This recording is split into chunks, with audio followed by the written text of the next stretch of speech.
നെഞ്ചു ചിതറി പറന്നു കൺകളോ അടഞ്ഞു.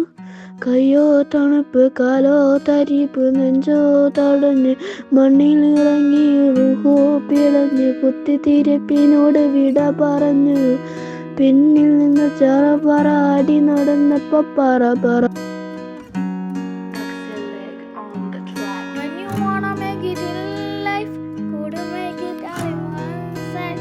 Whenever you want to get a little on a bed. പിന്നെയും മറന്ന കാര്യങ്ങൾ ഓരോന്നോരോന്നായി പിന്നിൽ വന്നു. റുഹോ പിടഞ്ഞു പറന്നു സ്വർഗത്തിലോട്ടൊരു വിട പറഞ്ഞു. മനസ്സിനോട് ദുനിയവിനോട് സലാം പറഞ്ഞു പറന്നു.